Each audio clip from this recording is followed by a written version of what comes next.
let's start with the beginning. So tell me about this photo, because we talked about it for a minute before we went live. This was in Germany, in Stuttgart, and this is my Army father, who has been compared to Elvis Presley on a scale of 1 to 10. The ladies said he was an 11. Yeah, that's a handsome dude. In fact, we had caregivers trying to get to marry him during their lunch hour. I had to fire many a caregiver. And this was my mother, the Army nurse, who is buried in a military cemetery, has her own plot because she was a nurse in Korea and World War II. She was a trailblazer during her time. It's the picture starts to come together, right? Like now I see where you get your looks from. I see where you get the intellect from, the ambition from, and all that. That's a beautiful picture. I got a couple more here going down memory lane. So tell me about this one, Boys in Service. This is my dad on the left, and they were the Riggins boys from Waynesville, North Carolina. He could, what did they say? Skin a deer and run a trout line. He grew up hunting and fishing, and there was a period of time when he trapped and gathered food for the family because their dad left, and my grandfather for a period of time. And so the youngest son joined the Army. He's in the middle. And then the other brother, these are my dad's brothers, he ended up in the Air Force as a security police person. So, that's awesome. So the town featured it in the newspaper because it was a total military family. Absolutely, yeah. So there's a lot of military in my family. Yeah. I mean, through and through, parents, uncles, and of course myself. So what was it like growing up with that? Because so for me, my grandfather was in the Army, and I barely knew him because he passed away when I was very young. He was the only one, right? So I didn't have a pure civilian family otherwise. So what is it like when, you're born into this? Well, imagine daunting, right? A lot of deployments, and my mother was frequently.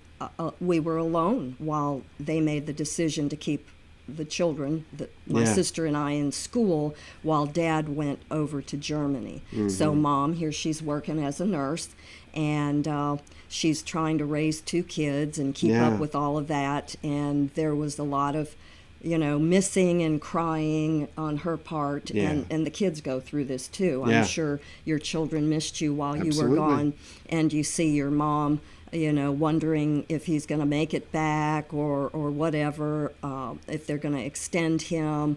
And that was in the early years. Mm-hmm. Just as he was getting ready to retire, he was at the 20-year point, 19, he went to Vietnam. Oh, my and goodness. He was injured both times. He was shot through the ear, shot through the hand, blown out of a tank up into a tree where he stayed for 24 hours. Then when they finally found him, they got him to Germany for a month. That blew his knee out. And of course, he had a traumatic brain injury. Wow. And he had PTSD. Yeah. And this was the beginning of the problems for the family and why I have the strong convictions about the Veterans Treatment Court. Yeah. So we were on the opposite end of that. When he came back, he was very angry. Yeah. And these people, the medical profession did not understand what they were seeing with these guys. Yeah. They were not diagnosed. They were coming back with these invisible wounds. Right. And they were sick, and they were not treated. Yeah. So they took it out, these people, these service members with the invisible wounds, they took it out on those closest to them. Yeah. At 3 a.m, I heard this thud. I mean, it was a dead thud. And we were in Connecticut at the time, where my dad was working at the Armed Forces Entrance and Examining Station right outside of Yale. Yeah. In New Haven. And she yelled, "Rig, what are you doing?"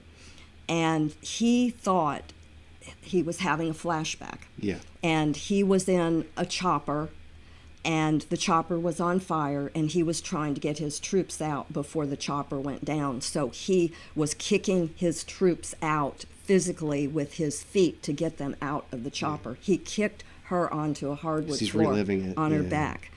And then there were, anger issues, violence issues, and he was untreated, and that escalated to the point where I moved my sister out under police escort in order to save her life. To save her life. And I lost my college education during that period, but I had to do what was right. Yeah. And I spoke to the pastor after the incident, before the incident, and he advised that I get her out of there, Yeah. and that's what I did. Yeah, I mean, there's tough conversations, and a lot of civilians, they support the military, they love the military, thank you for your service, or they give you a hug or a high five, but a lot of folks don't know what military families go through, and especially what people went through before. Right.